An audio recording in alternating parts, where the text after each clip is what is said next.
Herkese merhaba arkadaşlar. Emanet Listi yeni bölüm analiz videoma hepiniz hoş geldiniz. Dizimizi daha rahat izleyebilmeniz için birçok altyazı dili eklemiş bulunmaktayım. İstediğiniz altyazıyı videonun sağ altyazılar kısmından seçebilirsiniz. Lafı daha fazla uzatmadan dizimize geçelim. Yaman ve Seher'in birbirlerini desteklemelerini istiyorsanız, İkbal'in de Zuhal gibi konaktan atılıp hapiste çürümesini istiyorsanız beğeni tuşuna basalım ve kaç kişi olduğumuzu görelim. Yaman ve Seher'in çocukları olacak mı? Seher gerçekleri öğrendiğinde Yaman'a nasıl davranacak? İkbal'in hain planı ne? Kiraz Ali ile evlenmeyi isteyecek mi? Zuhal diziden çıkacak mı? İşte bütün sorularınıza cevap vereceğim arkadaşlar. Bu videoyu sonuna kadar izlemenizi tavsiye ederim.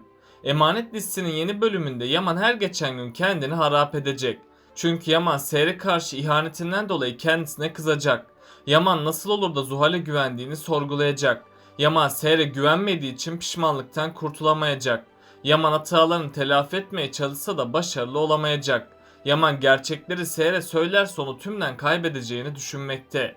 Bu yüzden Seher gerçekleri bir süreliğine daha öğrenmemesi Yaman'ın yararına olacak. Eğer Yaman gerçekleri Seher'e söylemezse onu tamamen kaybedecek. Çünkü Seher gerçekleri başkasından duyarsa daha çok üzülecek. Bu yüzden Yaman'a bir an önce elini çabuk tutması gerekmekte. Yaman kendisini Seher'e affettirmek için ona yakın davranacak. Ama Seher Yaman'ın kendisine yakın davrandığını görünce ondan uzaklaşacak. Seher yine aynı üzüntüleri yaşamamak için Yaman'a bir şans vermeyecek. Seher yine Yaman'a bir şans verirse aldatılıp ihanete uğrayacağını sanacak. Onun için de Seher ve Yaman bir süreliğine daha ayrı kalacak. İkbal ise gerçekleri bir an önce Seher'e söylemek isteyecek. İkbal gerçekleri Seher'e söylerse onun Yaman'dan ayrılacağını düşünecek. Onun için de İkbal hamlelerini farklı bir şekilde devam ettirecek. İkbal önceleri Yaman'ı Seher'den ayırmak istiyordu.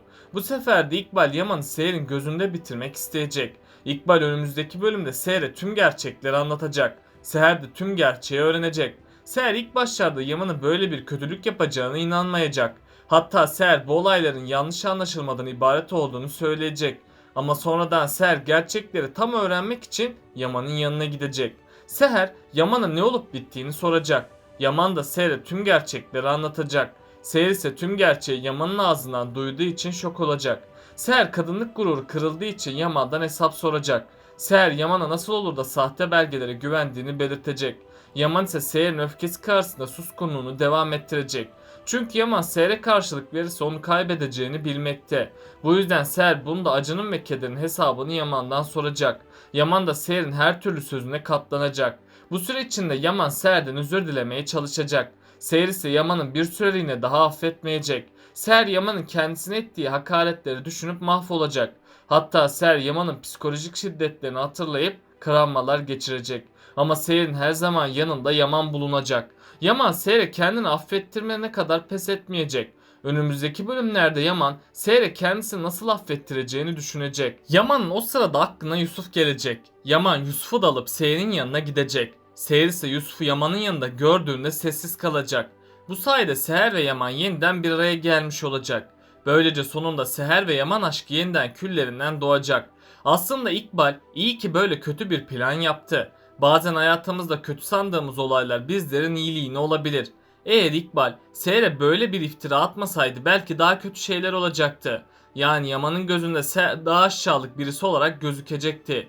İkbal bu kötülüğü yaparak onların aşkına en büyük iyiliği etti. Çünkü hatırlarsanız önceki bölümde Yaman dedektifi bulmuştu. Ardından Yaman dedektifin sakladığı tüm belgeleri ele geçirmişti. Yaman o sırada tüm gerçeği de öğrenmişti. Bunun üzerine Yaman bir konuşma yapmıştı. Yaman o konuşmasında nasıl sahte belgelere güvendim demişti. Ayrıca Yaman tüm yalanlara rağmen karıma güvenmeliydim demişti.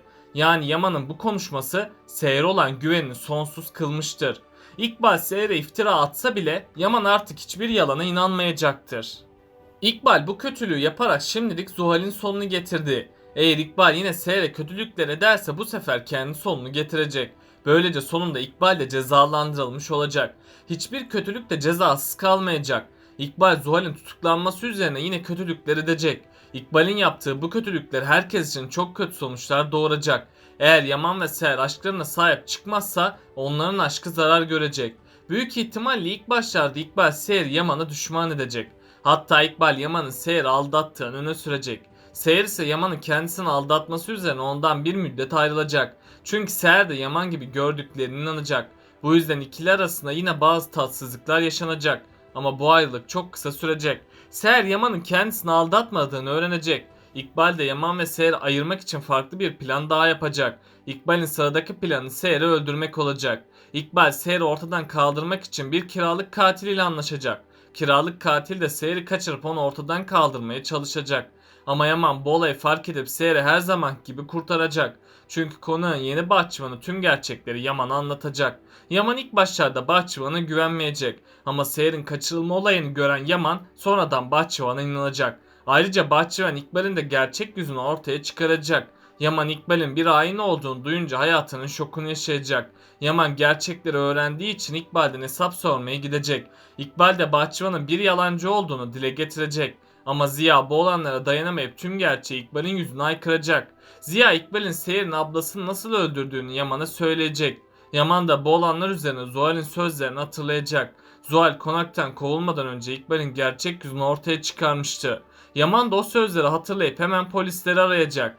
Polisler geldiği gibi Yaman İkbal'in kolundan tutup onu dışarıya sürükleyecek. Sonunda İkbal belasından herkes kurtulacak. İkbal ve Zuhal'in dizimizden ayrılmasıyla yeni kötüler dizimize dahil edilecek.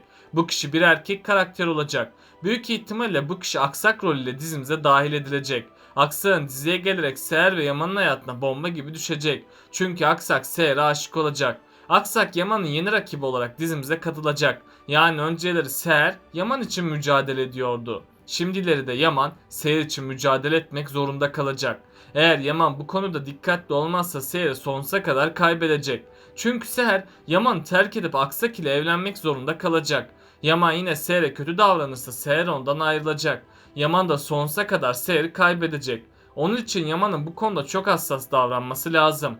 Ayrıca tüm sorunların çözülmesiyle Yaman Seher'e olan aşkını itiraf edecek. Hatta Yaman sahte evliliklerini gerçeğe dönüştürmek istediğini belirtecek. Seher ilk başlarda Yaman'ın bu güzel sözlerine bir karşılık veremeyecek. Çünkü Seher Yaman'ın sözlerinde ciddi olmadığını sanacak. Ama Seher bu konuda Cenger'in önerilerini almaya çalışacak. Cenger de Seher'deki bu Yaman aşkını görüp ona yardım edecek. Cenger Seher'e Yaman'ın teklifini kabul etmesini söyleyecek. Çünkü önceki bölümlerde Cenger yine Seher'le konuşmuştu. Cenger senin yoldan önce bir yoldaşa ihtiyacın var demişti. Seher de bu sözler üzerine Yaman ile evlenmişti. Yani önümüzdeki bölümde Seher bir karar verecek. Seher Yaman'ın bu teklifine evet cevabını verecek. Yaman da Seher'in aşk itirafı sonucu oldukça sevinecek. Bunun üzerine Yaman Seher'i her zaman destekleyecek. Seher ve Yaman aşkının başlaması ile ileriki bölümlerde güzel gelişmeler yaşanacak. Sultanalı Ali ve Kiraz'ın evlenmesi için çalışmalarına başlayacak. Hatta Sultanalı planlar hazırlayıp Ali ve Kiraz'ın yakınlaşmasını sağlayacak. Ali ilk başta bu evliliğe olumlu bakmayacak. Çünkü Ali Kiraz'ın kendisini sevmediğini düşünecek. Bu yüzden Ali bu evlilikten uzak duracak. Ama sonradan Sultanala Kiraz ile konuşacak. Kiraz da Sultanala'ya Ali'yi sevdiğini itiraf edecek.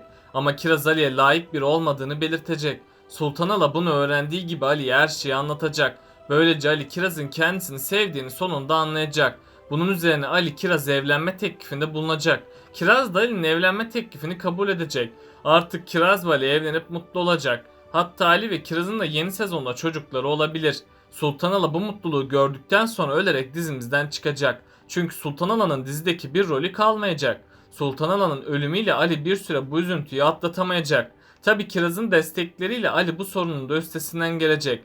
Peki sizce Yaman tüm hatalarını telafi etmek için ne yapmalı? Aşağıda yorumlarınızı bekliyor olacağım. Böylelikle bu bölümümüzün de sonuna gelmiş bulunmaktayız arkadaşlar.